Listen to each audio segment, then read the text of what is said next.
A primeira vítima desta empreitada contra as altas taxas de juros no país é exatamente o pequeno poupador.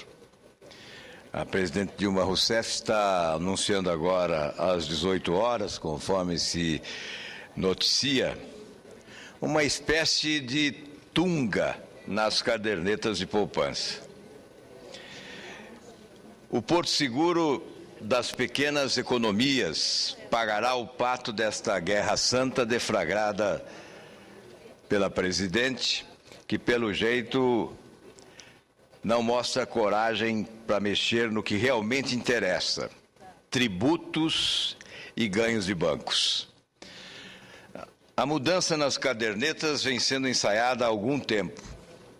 Sempre que os juros básicos se aproximam do seu piso histórico, isto é 8,75% ao ano, a conversa volta.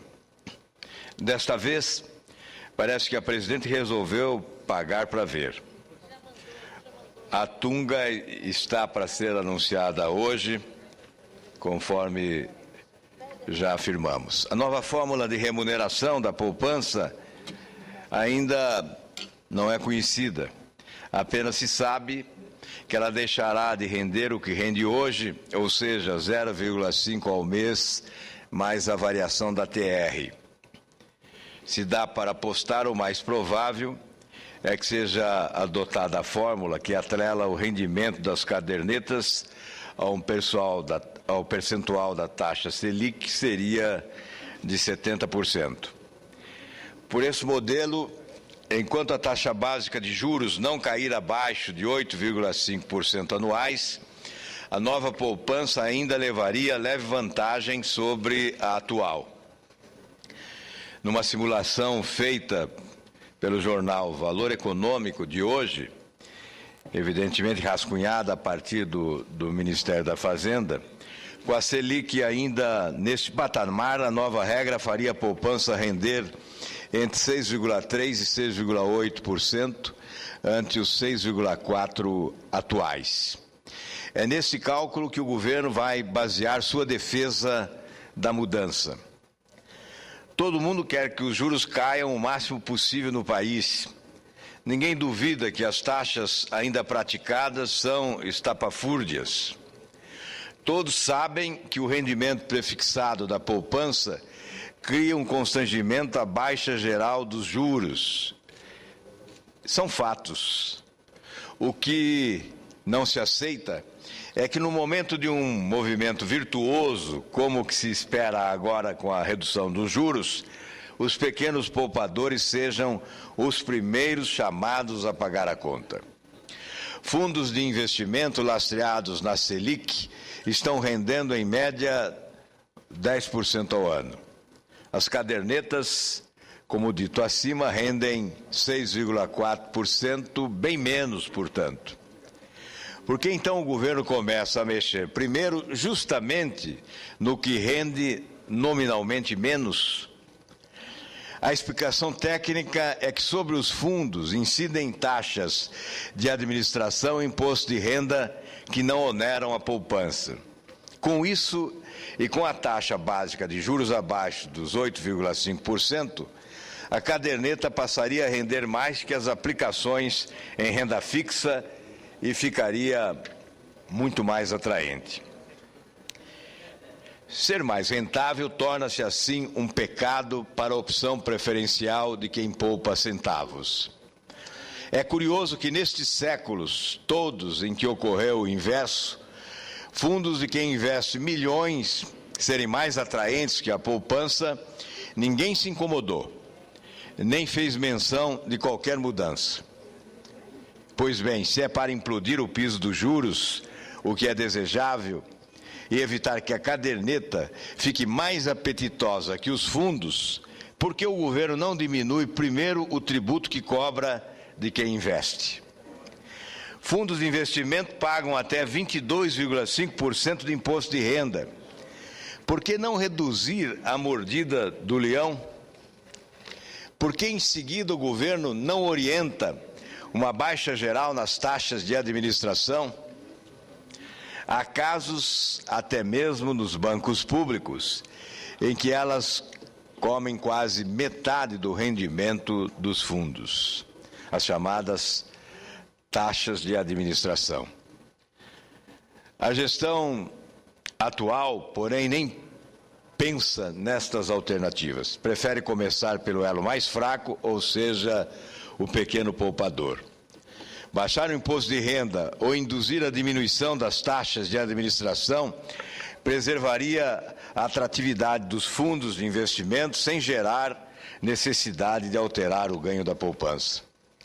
O governo também preservaria a fonte de financiamento de sua imensa dívida, já que os fundos investem preferencialmente em títulos públicos. Entretanto, uma das alternativas em discussão no Planalto, segundo a Folha de São Paulo, vai justamente na direção oposta: passar a cobrar imposto de renda de tudo, tanto de fundos quanto das novas e das velhas aplicações em poupança. Se for isso mesmo, a gestão Dilma está quebrando contratos, ao contrário do que tem sido prometido. O mínimo que se espera de um governo é que honre compromissos. Esta é uma regra básica de regimes democráticos e não uma concessão da autoridade. O governo mantém a regra, adota medidas periféricas e não realiza as grandes reformas que demonstrariam visão estratégica de futuro. O governo prefere o imediatismo, o oportunismo, o casuísmo das medidas pontuais, que ferem alguns, beneficiam outros, mas não consolidam o processo de desenvolvimento econômico sustentável que se exige para um país como o nosso. A decorrência é que perdemos oportunidades preciosas. Quando verificamos a estatística do crescimento econômico dos países da América Latina, observamos que o Brasil ocupa um lugar de desvantagem. Na última estatística, ficamos em penúltimo lugar. Tivemos momentos em que crescemos nos últimos anos mais do que o Haiti. Nesta última estatística, nem mesmo mais do que o Haiti crescemos. Isso significa desperdício de oportunidades. Momentos adequados para um salto de desenvolvimento foram ignorados. O governo não teve inteligência, criatividade, competência e ousadia para promover reformas substanciais que assegurassem o dia seguinte ao Plano Real com uma política desenvolvimentista. Já se previa que, com a estabilidade econômica, o país adquiriria as condições indispensáveis para um salto de desenvolvimento econômico. Esse salto não foi promovido pelo governo Lula.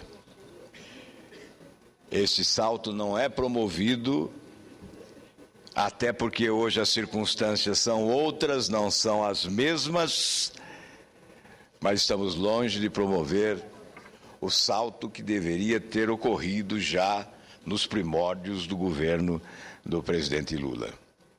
Mas, para concluir, senhor presidente, o que nós estamos verificando é o governo atuando como uma espécie de Robin Hood às avessas, retirando dos pequenos poupadores para preservar os poderosos, no momento em que a redução da taxa de juros promove popularidade de quem governa.